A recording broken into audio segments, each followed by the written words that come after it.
means that my investment is just as valuable, and I believe in the city that I work and live in, and I want my money, I want the future fund, I want my tax money to go to making this city a better place.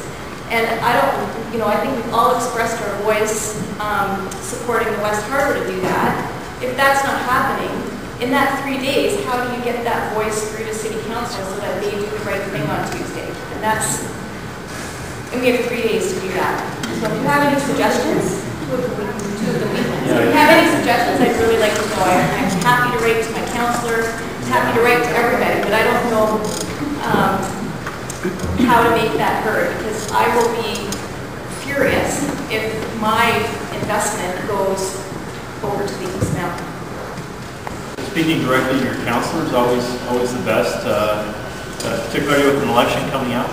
Just a month and a half away or whatever it is. So that's probably the best thing. If people have any time on Tuesday to come and actually be a delegation and actually speak directly to the committee as a whole, that's another option. Take time to do that, which is difficult during the day. I'm just making notes for a motion that I'd like to move. I know I was asked to move a motion on the West Harbour site, specifically when this was still wide open, but I heard Belma and others saying that you want a statement on the West Harbour.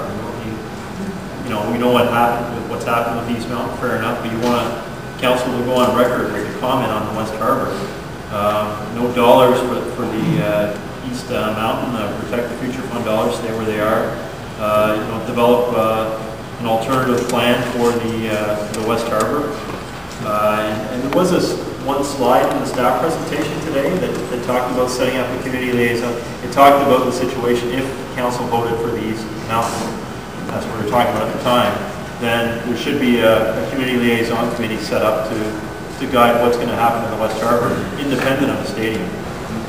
I would make that part of the motion that right now, like big box heaven up there is going to have to change because we've got this new amenity that we all own, and we have to try and make it work as best we possibly can for Hamilton.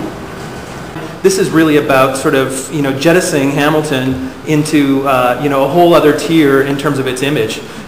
Can you see some kind of use at that site for something that's that iconic? I think it's much more positive images than a stadium. Yeah, absolutely. Sure. That's the silver lining. Yeah. What about a prayer amphitheater? Would that have the same? We've got almost 3,000 people who've stood up and said, here's a motion that we all support. That's a motion that will go to council. It should go to council. It should be voted on. I think we should all stand behind that and say, we've got 3,000 people signed up for that. Let's go to the rally. Let's make our voice heard. We have made our voice heard. We have spoken up. Now it's time for council to listen and take notice. Are we going? I think we need to tally up all those groups. I forget, the numbers are excellent. We want the numbers of individuals. But when you look at the number of professional and non-professional groups that have opposed this, and that rather, not even, I'm sorry, they've opposed it, I don't want to frame it that are in support of downtown Hamilton's stadium development, City Council's got to look at the total of those people because they represent all facets of the community. The Dean of Engineering at McMaster, as I mentioned, Chamberlain's group, students from McMaster, 80% of them want it downtown. Why? They'll go to a football game.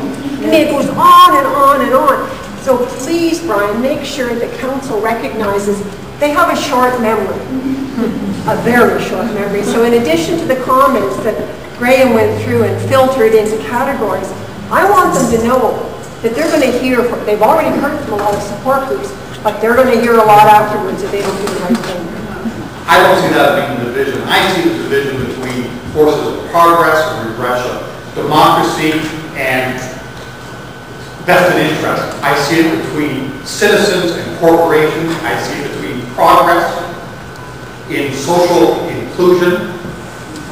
And I see it about people wanting to put ambition back in the city of Hamilton. You know, I grew up in Flamborough. I was actually a town councillor in the old town of Flamborough. And I lived in the core. I lived, worked, played in downtown Hamilton. And I used to remember as a child, my parents would bring me in from Rockton, would come down on 10 years of age, would come through Dundas Highway 8, and come into Hamilton. And at the old plaza there was a sign, Hamilton, the ambitious city. And over the years, I watched the paint peel off that, and no one replaced it. And I think that's the vision.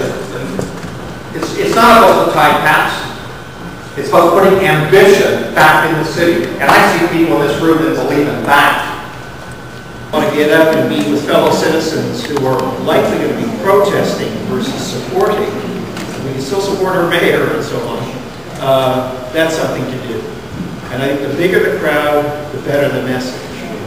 And so if you can come, please come. If you can bring people with you, please bring it.